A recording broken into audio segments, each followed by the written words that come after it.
CCA की और videos देखने के लिए सब्सक्राइब करें और बेल आइकॉन को दबाएं। बजाय मांगने के हम विरोध करने लगे मंडल का। मुजफ्फरनगर में भी हुआ था। उसी समय राजस्थान में केंद्र में आरक्षण मिला। सोनिया जी ने अशोक गहलोत को ढूंढा, वो जोधपुर था, कहना जल्दी जयपुर आजा, नाश करा दिया तेने, जितना जल्दी हो सके राजस्थान में जाटों को आरक्षण दे दे। एक दिन में 24 घंटे में 3 राज्यों में मिला था आरक्षण। एक जाट महासभा थी, 9 स्टेटों में हो गया था। 17 जाट महासभाएं हैं, पता ही नहीं है कौन सी है, और हर साल 4 नई बनती हैं। 4 हम कोई तनख्वाह थोड़ी हैं, समाज की सेवा का जज्बा है, इसलिए काम करते हैं। हम लड़े क्यों किसी से? इसमें कोई कानूनी खामी नहीं छोड़ेंगे, आपको आरक्षण मिलेगा, ये मैं आश्वासन देता हूं। मैंने जाटों का नमक खाया, ऐसा आश्वासन प्रधानमंत्री का है। अमित शाह ने कहा जाटों को आरक्षण मिलेगा। वायदा करता हूं मेरी मूंछ का बाढ़ ले जाओ। इससे बड़ा प्रॉमिस तो कोई होता नहीं समाज में। हमने छोड़ा तो नहीं इस मांग को, पहले हमारे बड़े लड़ रहे थे, अब हम लड़ रहे हैं। केडी वर्मा जी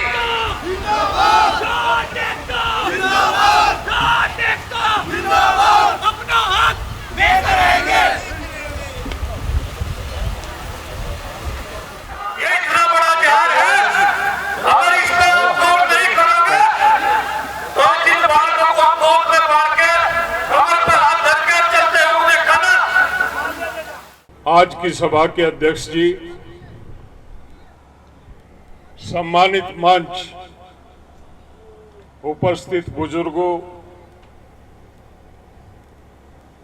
एक बहन भी हमारी हैं, बच्चों व नौजवान साथियों, आज की इस विशाल पंचायत का आयोजन करने के लिए मैं सबसे पहले जनपद जाट महासभा की इकाई और उसके साथ साथ भाई धर्मवीर बाल्यान जी को बधाई देता हूं। ये कोई आसान काम नहीं है, इतना विशाल जनसमूह इकट्ठा करना, और एक जाति का, एक बिरादरी का। ये बहुत ही बड़ा कार्य है, और उसको इन्होंने जिस खूबी से सरंजाम दिया है, वो इनकी जितनी प्रशंसा की जाए उतना कम।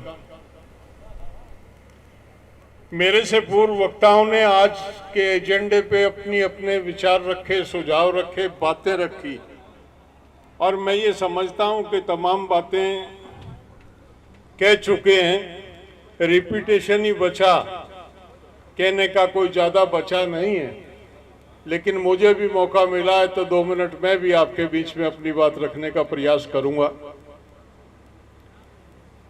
लंबा बोलने की मुझे आदत है, जहां थक जाओ बता देना, मैं बंद कर दूंगा। जाट आरक्षण की बात हो रही है। मैं जाट आरक्षण से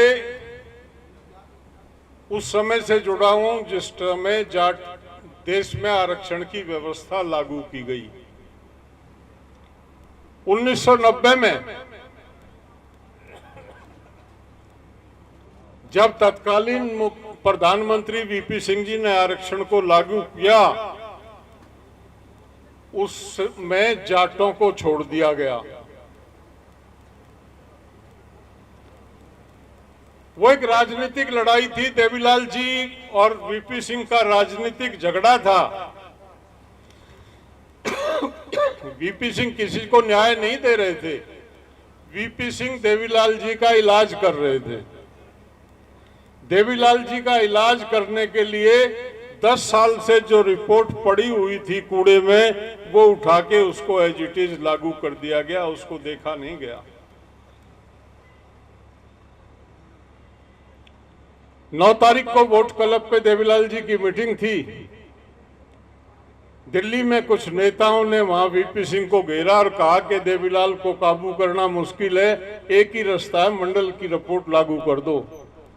7 नवंबर को वो कचरे में पड़ी हुई रिपोर्ट को लागू करा दिया। वो एक राजनीतिक खेल था। जब हमने उसको पढ़ा देखा उसमें हम नहीं है।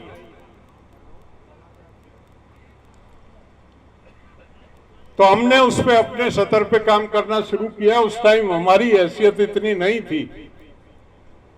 हमने चौधरी अजीत सिंह के माध्यम से अपने तरीके से काम करना शुरू किया। देवीलाल जी को यह था, उनको आरक्षण से कोई लेना देना नहीं था, उनको वीपी सिंह का इलाज करना था। राजनीतिक कुश्ती चल रही थी। उस कुश्ती में देवीलाल जी वीपी सिंह को चित करने के लिए जाटों को कह दिया कि आरक्षण का विरोध करो। हमारी बिरादरी आरक्षण मांगने की बजाय समझी नहीं देवीलाल क्या खेल खेल रहे हैं। मैं हरियाणा में भी क्या है, ये बात पिटने वाली बात है वैसे ये, क्योंकि देवीलाल जी का लोग हृदय से आदर करते हैं, हम भी करते हैं, लेकिन जो है सो है। बजाय मांगने के हम विरोध करने लग गए मंडल का। मुजफ्फरनगर में भी हुआ था, देश भर में। हम चौधरी अजीत सिंह के नेतृत्व में हमने एक ज्ञापन बनाया, 117 सांसदों के साइन कराए हमने, और 117 सांसदों में कुछ मंत्री भी थे। इतना बड़ा ज्ञापन पार्लियामेंट के इतिहास में किसी बिरादरी के लिए दिया गया हो मैं नहीं समझता। अजीत सिंह के नेतृत्व में वीपी सिंह से मिले जाके, वीपी सिंह के लिए जाट तो आग लगा रहे हैं, तुम उनके लिए आरक्षण मांगने आए हो। हमने कहा जाट आग इसलिए नहीं लगा रहे हैं कि मंडल मिला नहीं मिला। जाट तो मूंछों की लड़ाई लड़ रहा है, आपने देवीलाल को छेड़ा, आपका इलाज करेंगे जाट। जाट समझ नहीं रहा है कि इस मंडल में क्या होने जा रहा है और उसका नुकसान क्या होगा। वो हिसाब तो जाट पीछे लगाएगा, अभी नहीं लगाएगा, आज तो आपका इलाज करेगा। वो कहने लगा ये शांत हो जाए, मेरी सरकार बच जाए तो हम इस पे विचार करेंगे। देवीलाल जी जिसकी सरकार को गिराने की ठान लेते थे, बचना तो था ही नहीं, वीपी सिंह को डाल लिया उन्होंने। अब बात ऐसे के ऐसे रह गई। 1995 में ये नोटिफाई हो गया।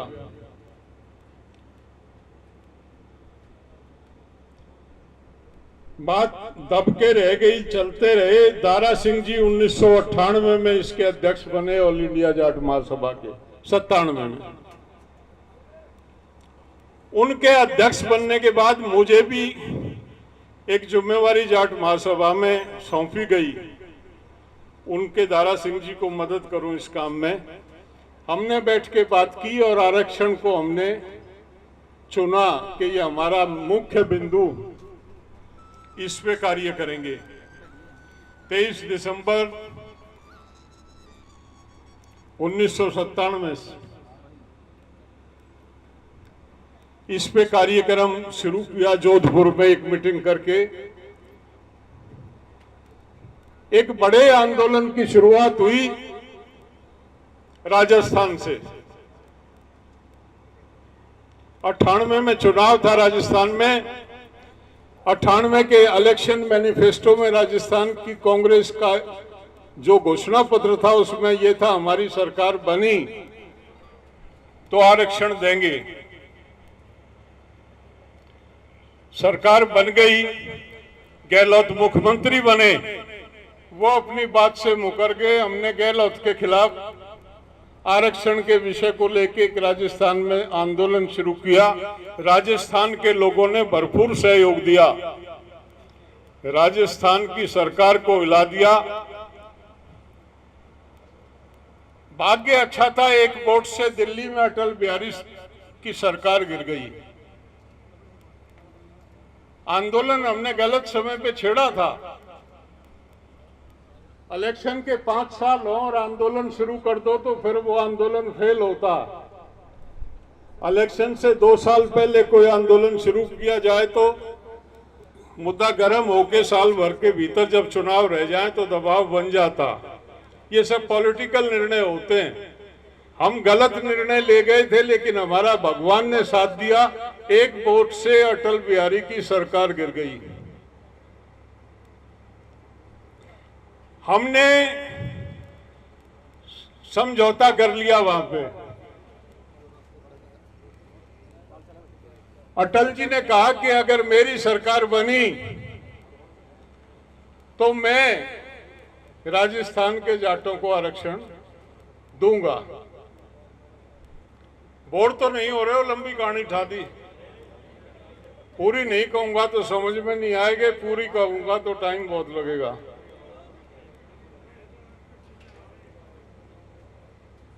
वहां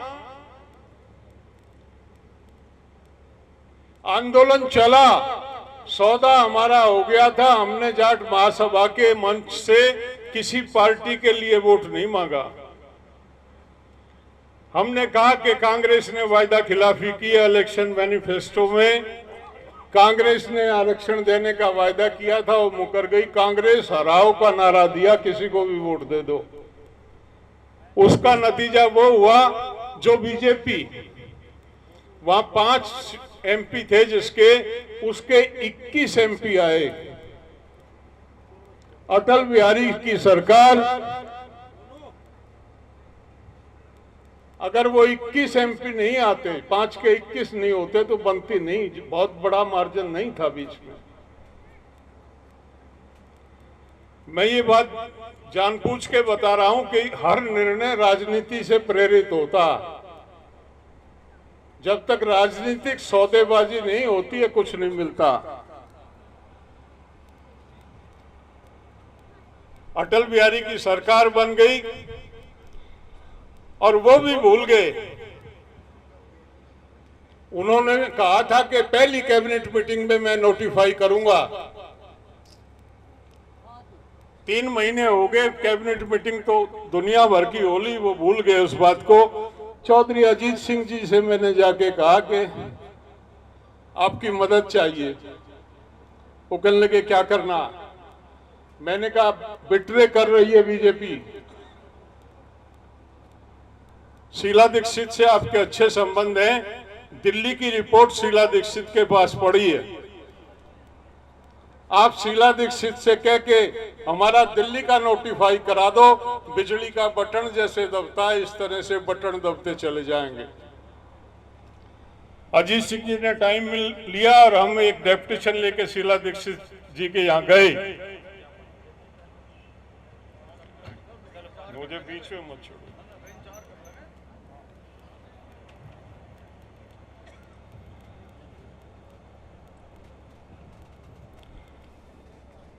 हम मिले शीला दीक्षित जी से, 10 बजे मिले। उन्होंने 2 बजे कैबिनेट की मीटिंग मिला के दिल्ली में नोटिफाई कर दिया राज्य स्तर का आरक्षण। जब एलआईयू की ये रिपोर्ट दिल्ली गई केंद्र सरकार के पास कि आज कांग्रेस ने दिल्ली के जाटों को ओबीसी में लेने का फैसला ले लिया, कल प्रेस कॉन्फ्रेंस करके इसकी घोषणा करेंगे।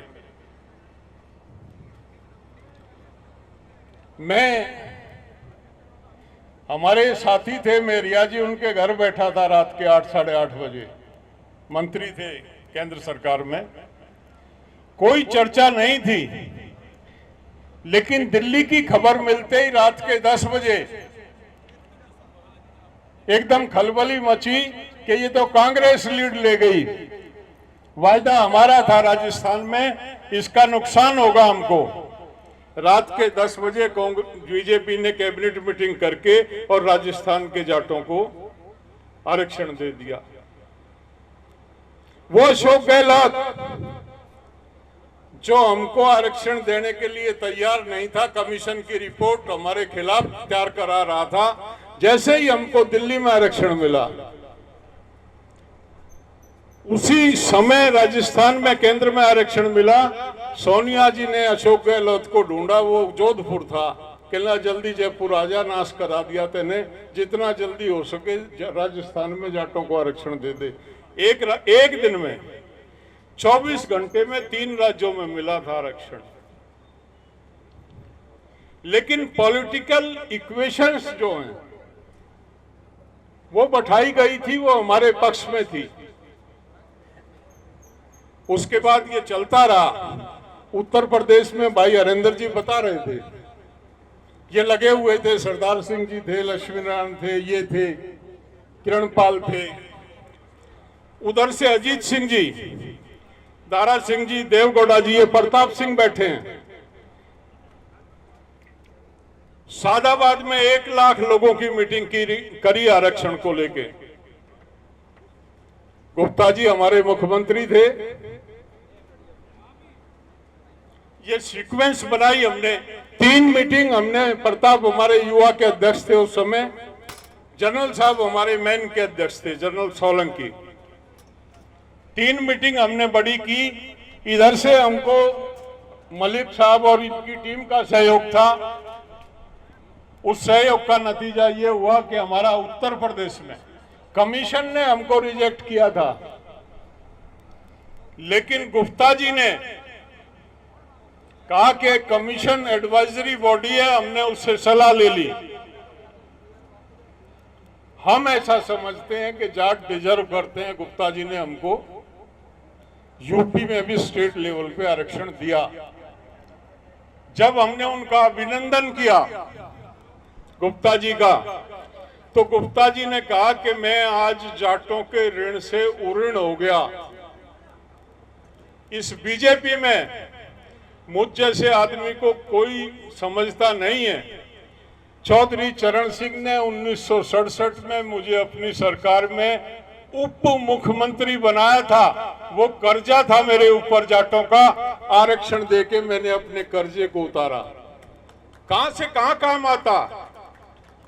67 की घटनाक्रम थी और 2002 में वो हमारा काम करके उसको जोड़ रहे हैं 1967 से। मध्य प्रदेश में आरक्षण हुआ। दिग्विजय सिंह ने उस टाइम पे, हमारे जो साथी थे अजय सिंह हमारे साथ थे, करके दिग्विजय सिंह से हमने कराया। साहब सिंह वर्मा जी की मदद लेके हिमाचल में वो हुआ। वो आरक्षण 9 स्टेटों में हुआ। इस कड़ी में चल रहे थे, लेकिन बीच में जो जनरल साहब है लाहौद साहब बात कह रहे थे कि महासभाएं बन गई। मैं यहां चर्चा करूंगा तो बहुत लोगों को अच्छा नहीं लगेगा। हो सकता है मंच से कोई या तो मुझे धक्का दे दे या कोई उठ के चला जाए, क्योंकि सच्चाई सुनने में बहुत जोर पड़ता। उसके बाद कोई आरक्षण किसी स्टेट में नहीं हुआ।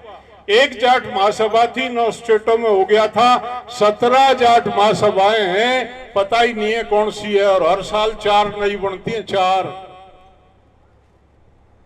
जिसका मूड आता है वही एक संगठन रजिस्टर्ड करा के और एक कार्ड छपवा लेता और डीएम के यहां जाने लग जाता, अध्यक्ष फलानी जाट महासभा का।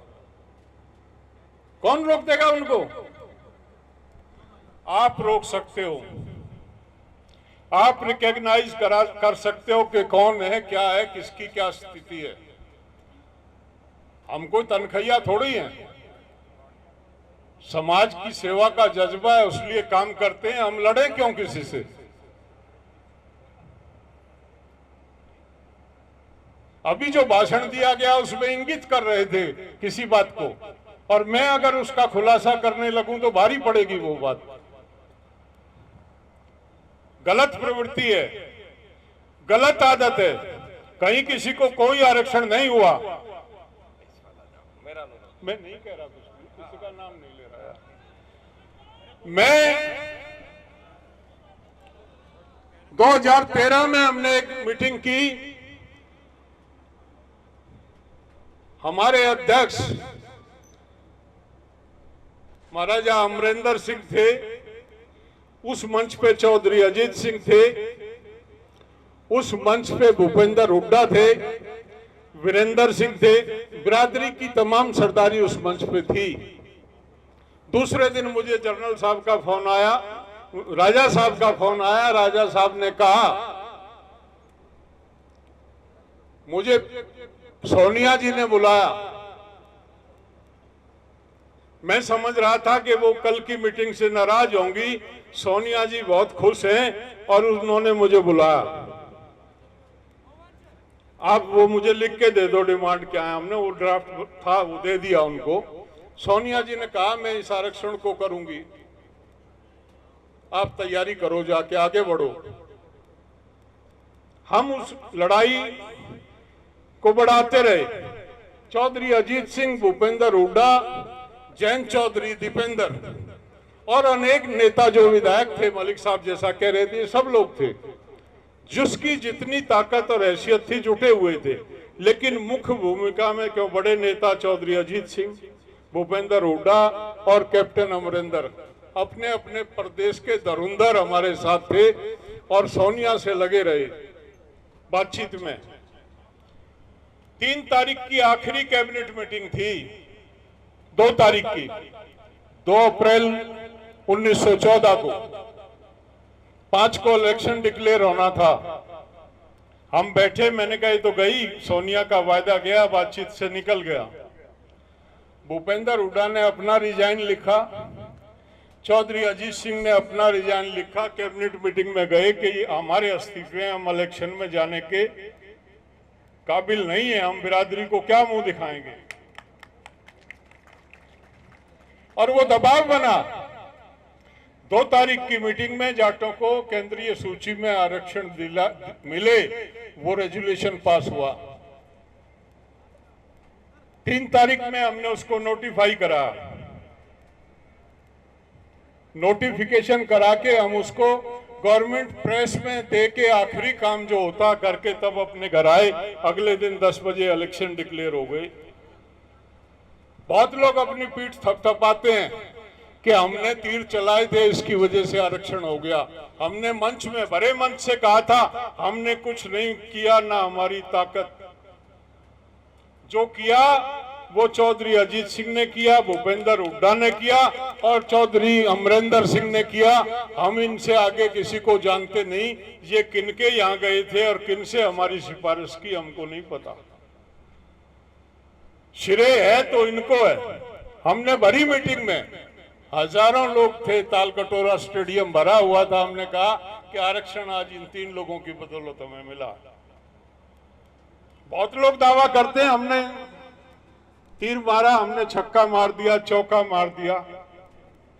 नहीं है वो। अजीत सिंह जी अब हमारे बीच में, अभी कह रहे थे ब्रजवीर, बीजेपी ने उस टाइम पे, बीजेपी को नहीं था कि हम सत्ता में आएंगे। चौधरी अजीत सिंह को 15 सीटें ऑफर की गई थी। चौधरी अजीत सिंह कहने लगे 2 दिन पहले मुझे कांग्रेस की वजह से मेरी बिरादरी को आरक्षण मिला, अगर आज मैं बीजेपी की तरफ बढ़ता हूं तो कीर्तगन कहलाऊंगा। और उसने उस समझौते को नकार दिया था चौधरी अजीत सिंह ने।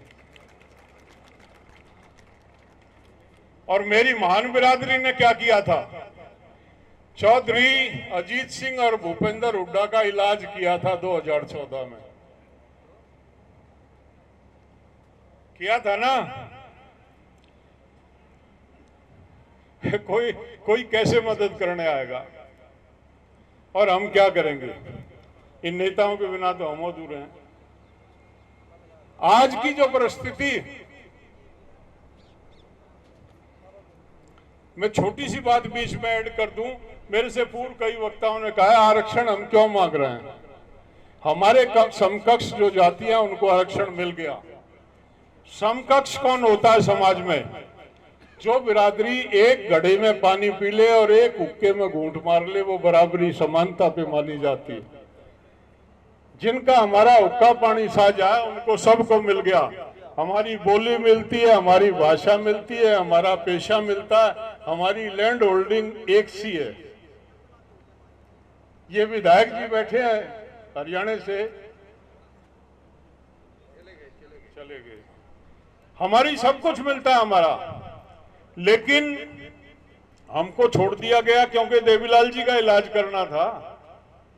हमको सिर्फ इसलिए छोड़ा। मैं इतनी लंबी कहानी इसलिए कह रहा हूं कि क्यों नहीं मिला। आरक्षण न्याय देने के लिए नहीं था। न्याय देने के लिए होता तो हमारे समकक्ष बिरादरियों को या तो उनको भी नहीं मिलता या हमको भी उनके साथ मिलता। हमारा इलाज करना था कि देवीलाल के साथ ये मंडल का विरोध कर रहे हैं, देवीलाल को ये ताकत दे रहे हैं, इनको राजनीतिक इलाज इनका कर दिया जाए, मंडल से बाहर रखा गया। ये स्टोरी है आरक्षण की। केस चला, जनरल साहब ठीक कह रहे थे, ये रोज कोर्ट में जाते रहे, फैसला हुआ। वैसे तो वो जज, जनरल साहब को याद होगा, पहले दिन जब डेट थी तो नरीमन वहां कह रहा था जाट पिछड़े तो है नहीं, फिर भी सुन लेते हैं। तो फैसला तो उसने केस की हियरिंग से पहले दे दिया था, आईवाश हुआ था वहां। फैसला तो कोर्ट बना चुकी थी कि इनको हराना है, इसमें कोई खास लॉजिक नहीं है उसमें जो फैसला, लेकिन हमको बाहर किया गया। जो एक तरीका होता है प्रजातंत्र में, सरकार के पास ही फरियाद होती है। मार्च 2015 में हम प्रधानमंत्री जी के पास अपनी फरियाद लेके गए थे, पूरे देश का जाट समाज। संजीव बालियान जी हमारे साथ थे, तमाम सांसद हमारे साथ थे, और अमन सिंह जी ने बताया उनके शब्द। उन्होंने ये कहा था कि जाटों के साथ निश्चित तौर पे न्याय होगा और इस काम पे विधिवत करेंगे, इसमें कोई कानूनी खामी नहीं छोड़ेंगे, आपको आरक्षण मिलेगा, ये मैं आश्वासन देता हूं। मैंने जाटों का नमक खाया, ऐसा आश्वासन प्रधानमंत्री का है जो पंचायत के सामने दिया था। दोबारा 2017 में, उसमें भी बालियान जी हमारे साथ थे, संजीव जी अमित शाह के घर बैठे थे। अमित शाह ने कहा जाटों को आरक्षण मिलेगा, वायदा करता हूं मेरी मूंछ का बाल ले जाओ। इससे बड़ा प्रॉमिस तो कोई होता नहीं समाज में। मूंछ के बाल की कीमत समझी जाती है ना। अब हमें क्या पता उनकी मूंछ कैसी है, लेकिन उन्होंने कहा था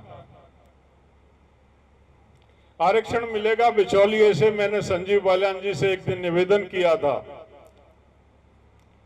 2023 नवंबर के अधिवेशन दिल्ली में मैंने निवेदन किया था, वकील के बिना नहीं मिलेगा। उस टाइम हमारे पास वकील थे अजीत सिंह, भूपेंद्र हुड्डा, अमरिंदर सिंह।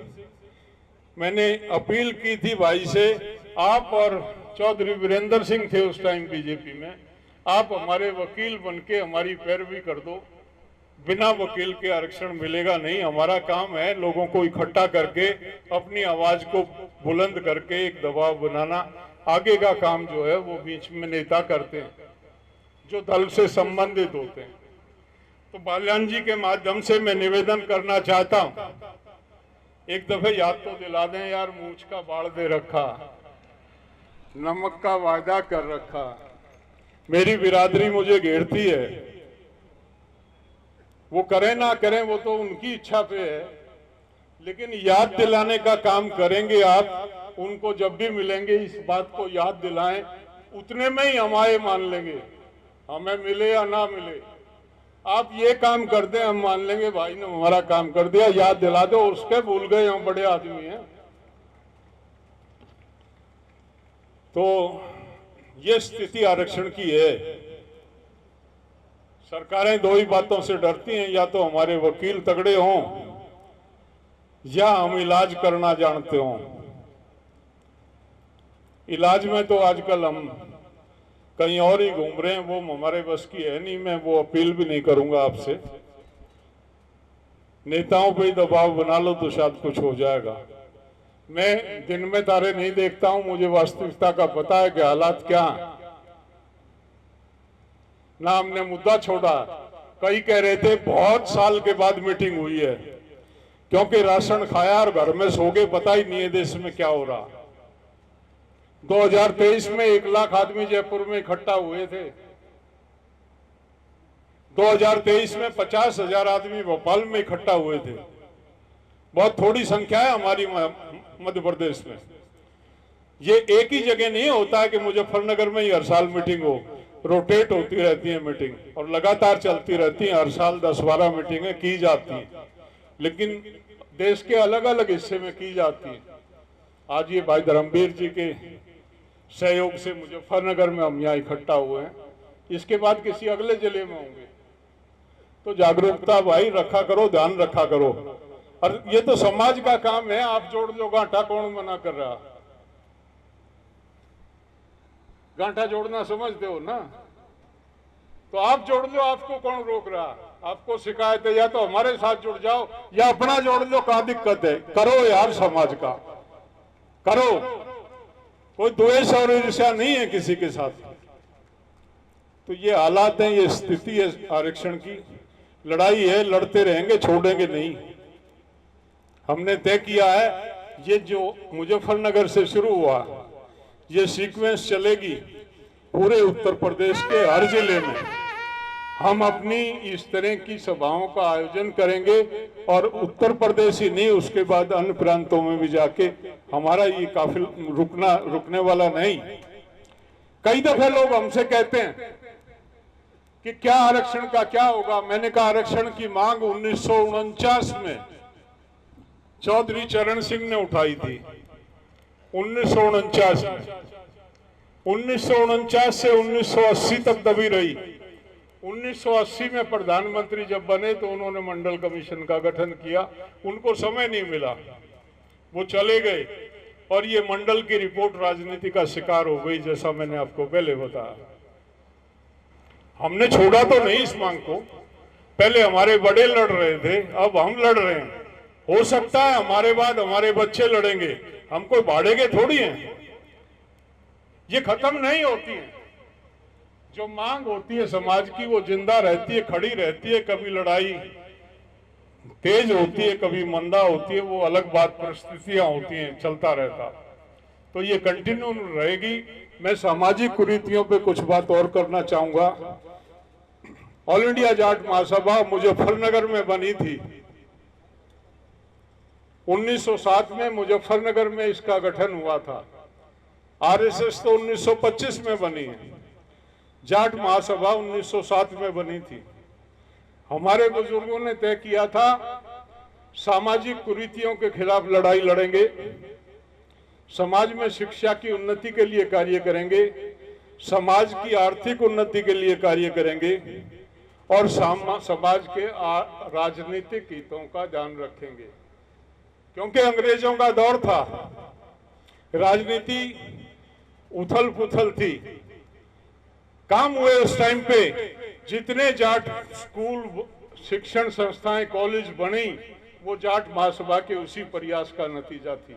आगरे से लेके और संगरिया राजस्थान तक पूरा पश्चिमी उत्तर प्रदेश, हरियाणा और राजस्थान में स्कूल और कॉलेजों की एक लाइन बनी, जिसका नतीजा हुआ हजारों हजार लोगों ने यहाँ शिक्षा पाई, नौकरी पाई और समाज में एक मुकाम बना। उस दौर में जो शिक्षा की क्रांति आई थी जाट महासभा के, उस दौर में आज हम कमजोर हैं। आजादी के बाद हमने संगठन को इग्नोर किया। लखावटी के स्कूल में पता नहीं अभी क्या पोजीशन है, 40 साल से एडमिनिस्ट्रेटर बैठा हुआ। एक स्कूल है लखावटी में, उसके 2, 4, 6 तो बनाए नहीं, वो जो बना है उसकी ईंटें फाड़ने के लिए तैयार रहते हैं। उसमें चुनाव लड़ते हैं, जिसका नंबर आ जाता है वो थोड़ी सी ईंटों को फाड़ ले जाता है। मुजफ्फरनगर में भी आजकल पता नहीं मुझे क्या स्थिति है, पर एक समय मैंने देखा था यहां भी वही लठ बजे हुए थे, यहां भी वही लठ बजे हुए थे। यही रोहतक में हो रहा, जो उस टाइम बुजुर्गों ने बना दिए थे स्कूल और कॉलेज, एक भी ऐड नहीं हुआ। बालान जी अभी कह रहे थे, अब तक तो हमारे सैकड़ों कॉलेज और स्कूल होने चाहिए थे, लेकिन जो बनाए थे उन बुजुर्गों ने, उनको खत्म करने पे तुले हुए हैं आज हम।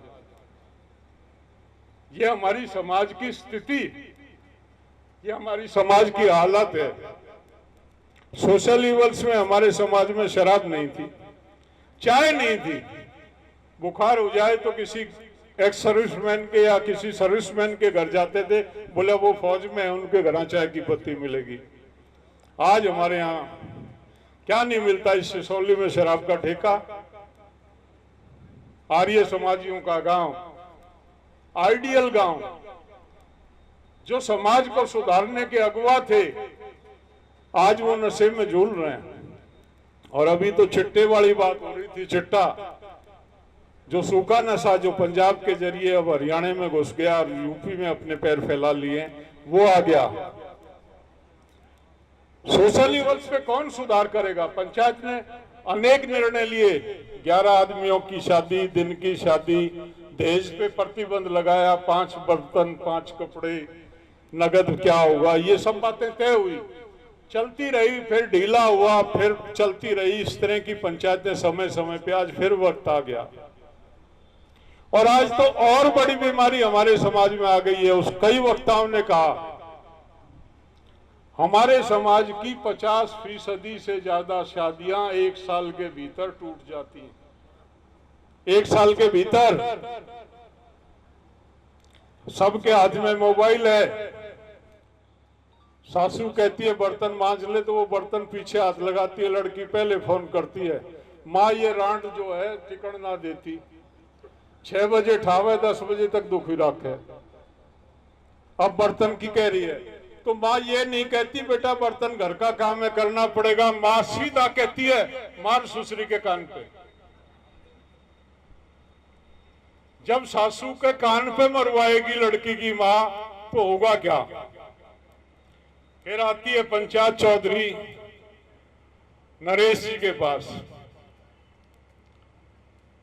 और पंचायत आके बैठती है, ये कोशिश करते हैं, सारा दिन लगे रहते हैं, ये आजकल मुकदमे यही है इनकी कचहरी में। तो एक दिन ये कह रहे थे कि भाई दिक्कत ये है, फैसला करते हैं, हाँ भर जाते हैं, और फैसला सिरे नहीं चढ़ता, फिर मुकर जाते हैं। मैंने कहा बिल्कुल ठीक है भाई चौल साहब, फैसला किया आपने, कौन आया था? बोला लड़की का चाचा था, दादा था, बाबू था। मैंने कहा यही तो है, वो घर में है कहां? समय बदल गया, लड़की की माँ ने बुला लो, दादी बुआ ने बुला लो, तो फैसला टिकेगा। वो जाते ही कहती है ऐसे 100 पंचायती दिखे हैं, और ऐसे ऐसे शब्दों का उपयोग करती है जो सुन नहीं सकते, ऐसे शब्दों का। मैंने कहा आदमी से फैसला मत किया करो चौधरी साहब, पहले उससे कहो अपनी बहू ले आ भाई, वो हाँ करेगी तो फैसला करेंगे। ये हालात है, मैं ठीक कह रहा हूं। आज इस पंचायत में एक भी नहीं है, हम भाषण दे रहे हैं। आप सीख के जाओगे, आपके किस काम आओगा? आपकी चौधर है ही नहीं घर में। या 90% ऐसे हैं जिनका नहीं है ब्योंत। ज्यादा कह दियो थोड़ा घटा लेना, और जिनका ब्योंत है उनको लाते नहीं पंचायत में। टिकेगा कैसे समाज? उन महिलाओं को लाओ, पहली अध्यापक महिला होती है, 7 साल तक बच्चे को मां सिखाती है, और 7 साल तक संस्कार 80% दिमाग बच्चे का फुल हो जाता, 20 बचता है किताबी ज्ञान के लिए, 80% सामान्य ज्ञान, सामाजिक ज्ञान उसका पूरा हो जाता। वो माँ उजंड है, वो सिखाती क्या? कुछ भी नहीं, क्योंकि उसको आप पंचायत में लाते नहीं, समाज में वो जाती नहीं, वहीं अपनी पड़ोसन में दुरानी जेठानियां की तू में रहती है, वही शिक्षा चलती रहती है उसकी। अच्छे समाज की कल्पना कर रहे हो आप। बुआ और दादी का समय चला गया, शादी होते ही मुजफ्फरनगर जाएंगे, सिसौली छोड़ दी, बोला बालक वहां अच्छे पढ़ेंगे, क्योंकि सासू नहीं रहनी चाहिए पास। बच्चे में संस्कार कहां से आएंगे? कौन देगा? दादा की भूमिका 7-8 साल के बाद उसकी शुरू होती थी। दोनों का, दादी और दादा का दोनों का इलाज कर दिया, अपना बर्तन भांडे ठाके शहर की तरफ चले जाते हैं। कुछ ये टेलीविजन ने पकड़ लिया, टेलीविजन भी आया गया हो गया, अब तो मोबाइल ने पकड़ दिया। जिसकी जो पसंद है वही लगाता। इस बीमारी से नहीं बच रहा है समाज, इस बीमारी ने बर्बाद कर दिया। बच्चों में इतना ज्ञान नहीं है कि वो विश्लेषण कर ले के देखना क्या ना नहीं क्या देखना। सिखा हम नहीं रहे, सासू को रखती नहीं है साथ, बच्चा रोता है, रोटी पोनी है उसको मोबाइल दे देती है लगा के। मैंने देखा 8-10 महीने के बच्चे के हाथ में मोबाइल पकड़ा रहा है, बोला ये मोबाइल से खेलता रहता, रोता नहीं है। तो भाई मोबाइल से बच्चे तैयार करोगे तो संस्कार ही नहीं होंगे, ऐसे ही फिर जवाहरलाल बनेंगे। वो क्या करेंगे? किस तरह का परिवर्तन चाहते हो? धर्मवीर ने अच्छी शुरुआत की है, ग्राम कमेटी बनाई है। गांव में एक दिन हवन करो, किसी अच्छे भले आदमी को बुला के, जो आर्य समाज के उपदेशक आते थे, उन्होंने इस समाज की दिशा बदल दी थी। पश्चिमी उत्तर प्रदेश, हरियाणा, दिल्ली देहात और कुछ भाग राजस्थान का, वहां का वो जीवन बदल दिया था। वो इस तरह की बातें बताते थे समाज के बीच में, जिससे अलग ही तरह से का एक लोग तैयार हुए थे। आज मैं आ रहा था आपके यहाँ, लोग एक ट्रॉली सी लेके जा रहे थे, मेरी समझ में तो आया नहीं। मैंने कहा ये क्या फंड है? बोला जोत ले जा रहे हैं। भैंस ने पानी पियान नहीं, यहाँ जोत ले जा रहे भैंस के, पता नहीं कौन से मंदिर से ले आए और किस मंदिर में ले जाएंगे। कावड़ जा रहे हैं, कावड़ पे जा रहे हैं, 2 दफे कावड़ पे जाएंगे, रास्ते में सुल्फा मिलता है फ्री का। अब वो चिट्टा आ गया, बोले चिट्टा तो तुम कावड़ लेने भेज रहे हो, चिट्टा तो मिलता ही है ना वहां पे। जो गौमुख से कावड़ उठाता है उसको चिट्टे की कमी नहीं है। नशेड़ी तो हम बना ही रहे हैं, जागरण कराते हैं। अरे हम कर्मयोगी थे, काम करते थे, सुबह बैल खोल ले, बोला ले राम का नाम, हड़ में जुआ धरा, ले राम का नाम, हड़ पे मूठ पे हाथ धरा, ले राम का नाम। हमको ना किसी मंदिर की आवश्यकता थी, ना मस्जिद की आवश्यकता थी, कर्म योगी थे हम, और कर्म योगी से डोंगी होते जा रहे हैं हम। हमारे बच्चे जो हैं वो, अब मैं कहूंगा तो धर्मवीर भी बुरा मान जाएगा, चोटी इसने भी रख रखी है। अरे जब घोटमोट टांट रहे थी, जब चोटी राख लेते, वो इतनी लंबी राखे तो कोई एरियल थोड़ी है यार। वो 4 बाल हैं, ठीक है, बाल जब कटवाए ना रखे तो मेरे भी है, तेरे भी अलग से रखने की जरूरत है। लेकिन भाग रहे हैं। पीछे 1 साल चला, मैं संजीव जी को बुरा लगेगा, 1 साल चला अयोध्या में, फिर एक मूर्ति आई पत्थर की, और कहने लगे प्राण प्रतिष्ठा करेंगे इस मूर्ति में। दे दे उसको, ये प्राण प्रतिष्ठा करेंगे।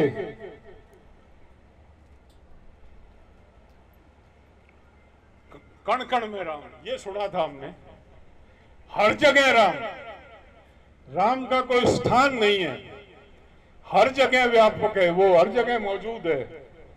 और ऐसा कौन पैदा हो गया जो एक पत्थर में राम की आत्मा लाके राम की आत्मा ने गाल देगा? वो हमने समझ में ना आया, उसने अपने बाप दादा के भी गाला था कि वो।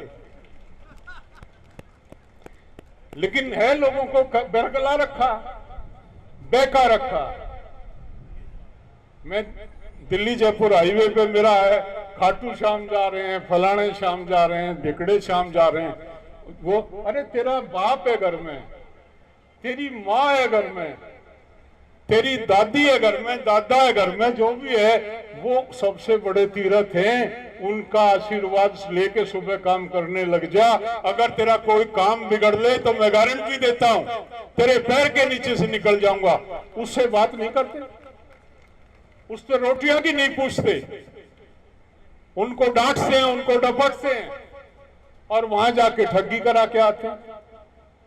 ये हमारा संस्कार नहीं है हमारी जाति का। हमारे पूर्वजों ने हमको ये शिक्षा नहीं दी। हम पोप से लड़े, हम पाखंड से लड़े, हम आडंबर से लड़े, और जब तक हम अपने ओरिजिनल कैरेक्टर में नहीं आएंगे, जब तक इस ढोंग और पाखंड को नहीं छोड़ेंगे, तब तक मेरी बिरादरी का कल्याण होने वाला नहीं है। हमारा मूल स्वभाव है, उसमें लौटना पड़ेगा और उसके लिए हमको कार्य करना पड़ेगा।